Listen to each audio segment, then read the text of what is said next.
आप कह रहे हैं कुर्मी कि कुर्मी कहीं बन ही नहीं सकता है, तो ये नैरेटिव सही नहीं है और इस पर जो है कि बाकी लोगों को संज्ञान लेना चाहिए, क्योंकि आज एक अराजक की स्थिति पैदा की जा रही है कि ये करेंगे वो करेंगे और कुर्मी लोग को दुश्मन करार दिया जा रहा है। ये गलत नैरेटिव है। इस गलत नैरेटिव के चलते झारखंड में अशांति नहीं करनी चाहिए। हमारा कहना है कि झारखंड एक शांति प्रिय स्टेट रहा है और आज भी है, आगे भी रहेगा, और इसकी समरसता बनाने में कुर्मियों की क्या योगदान, क्या इनका योगदान रहा है, इसको यदि कोई रिसर्च करेगा तो उनको पता चलेगा। आज से नहीं, सदियों से यहाँ के समाज को कुर्मियों ने कैसे बना के रखा, समरसता कैसे काम किया, सबको साथ मिलजुल करके। और मैं कहता हूँ एक चीज, आज जो ये नैरेटिव तैयार कर रहे हैं कौन है? जो यहाँ पर दो चार छोटे भाई नेता हैं, बड़े नेता नहीं। बड़े नेताओं ने, चाहे जयपाल सिंह से शुरू कर दें, यानी हरो साहब से शुरू करें, नीरज मिश्र से शुरू करें, चाहे हमारे रामदयाल मुंडा से शुरू करें, उन्होंने कभी कुर्मियों से नफरत नहीं किया,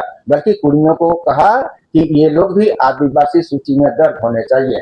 1989 में झुंझुनू में विराट सम्मेलन हुआ था कुर्मियों का, इसमें सारे के सारे नेता गए थे, बहुत नहीं गए, उन्होंने कहा इनका इंक्लूजन होना चाहिए। तो ये बड़े नेता जब इन्हें कह दिया, तो इसके बाद आज ये कहना कि आदिवासी नहीं बन सकते हैं, इनको सूचीबद्ध नहीं होना चाहिए। हमारे अभी के नेता सूरज सिंह बेसरा हैं, वो कहते हैं कि यदि झारखंड का हित चाहते हैं तो झारखंड को जो है कि फिफ्थ शेड्यूल में जाना चाहिए। वहाँ के बंधु हैं, उन सभी को मेरा सादर सबको जो है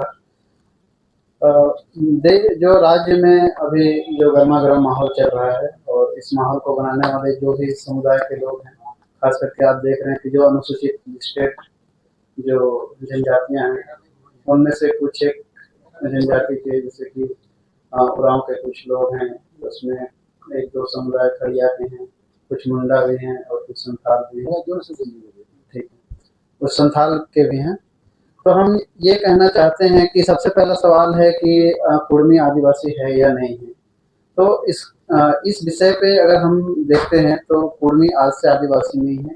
ये जब से यहाँ पे ब्रिटिश हुकूमत भी थी, जब यहाँ पे लोगों को जब चयन किया जा रहा था, जो एच.एच. रिले जी थे, या तो जो लिंग्विस्टिक सर्वे इंडिया के ब्रिटिश गवर्नमेंट के जो थे सर्वे करने वाले, तो उन्होंने यहाँ के लोगों को चयन किया। और इसके बीच में बोलते हैं कि ये जो कुर्मी है और कुर्मी, तो दोनों को पहले बता देना चाहते हैं कि जो छोटा नागपुर के पठार में रहते हैं, जो बिहार यूपी से अलग छोटा नागपुर का जो पठार है, जिसमें जो कुर्मी समुदाय रहते हैं, वो कुर्मी है, वो कुर्मी नहीं है। नहीं क्यों? शोध दो तरह का होता है, एक क्वालिटेटिव मेथड से होता है और एक क्वांटिटेटिव होता है। एक होता है गुणवत्तापूर्ण शोध और एक होता है कि हम घर बैठे शोध करते हैं। तो ये जो TRI का जो रिपोर्ट है, ये पहले ही हम बोल देना चाहते हैं कि ये जो भी शोध कार्य कर रहे थे और जो संस्था है, उस पर कार्रवाई करने के लिए हम लोगों ने काम कर दिया है। और जो भी इस क्लियर कर देते हैं ना, ठीक। और जो भी इस रिपोर्ट को बनाए हैं, पहला कि आप किसी एक समुदाय या किसी एक व्यक्ति पे आप ये इल्जाम नहीं लगा रहे हैं।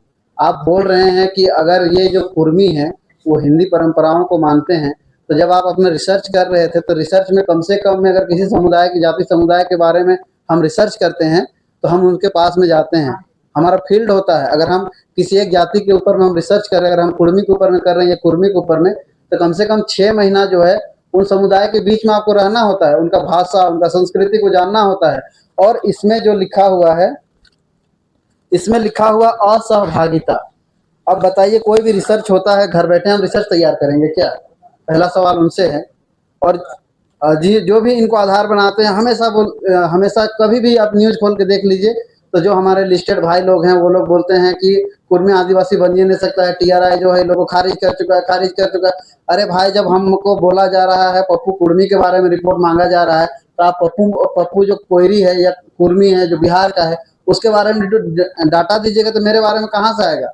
आज हम आपके माध्यम से एक सवाल भी करना चाहते हैं कि जो भी इस क्षेत्र में 1901 से लेके 1931 से लेके 2011 तक की जितनी भी जनगणनाएं हुई हैं, वो जनगणनाओं का जो पदाधिकारी होते हैं, जो IAS होते हैं या DC होते हैं, सबसे अपर ग्रेड में अभी जनगणना होने वाली है, तो उस लेवल पे DC होते हैं। और उसका जो मिनिमम होता है वो सहायक शिक्षक या तो जो सहायक सेविकाएं होती हैं वो होती हैं। तो हम ये कहना चाहते हैं कि जब हमारा 1901 या 1911 और 1921 का जनगणना में जब कुर्मी समुदाय वहाँ 2 लाख से 20 लाख के बीच में था, तो 2000 का जनगणना में ऐसा क्या हो गया कि आज हम 43 बचे हुए हैं।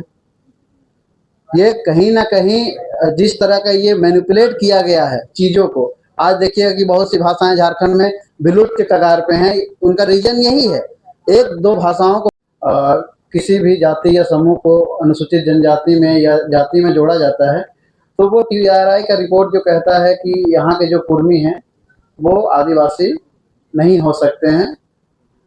इस TRI रिपोर्ट के बिहाफ पे ये TRI का जो रिपोर्ट है, झारखंड की कुर्मी महतो जाति भारतीय संविधान के अनुच्छेद 342 के अंतर्गत झारखंड की कुर्मी और कुर्मी महतो जाति को अनुसूचित जनजाति की सूची में शामिल करने के संबंध में ये TRI का रिपोर्ट है।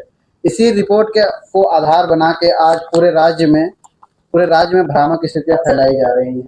तो सबसे पहले हम ये कहना चाहते हैं कि ये जो रिसर्च हुआ है, क्योंकि हम लोग भी एक रिसर्च स्कॉलर है, हम लोग भी अलग अलग जगहों पे शोध करने जाते हैं, तो ये रिपोर्ट जो तैयार की गई है, सबसे पहले तो ये रिपोर्ट फर्जी है। फर्जी किस बिहाफ पे है? मान के चलिए कि मेरा नाम पप्पू महतो है और ये भी बगल में जो बैठे हुए हैं ये भी पप्पू महतो है, लेकिन ये रहने वाले बिहार के हैं और हम हैं झारखंड के। मेरा रोल नंबर 1 है और इनका रोल नंबर 5 है। अगर हमको रोल नंबर 1 के बारे में पूछा जाएगा तो क्या हम रोल नंबर 5 को हम ऐड करेंगे?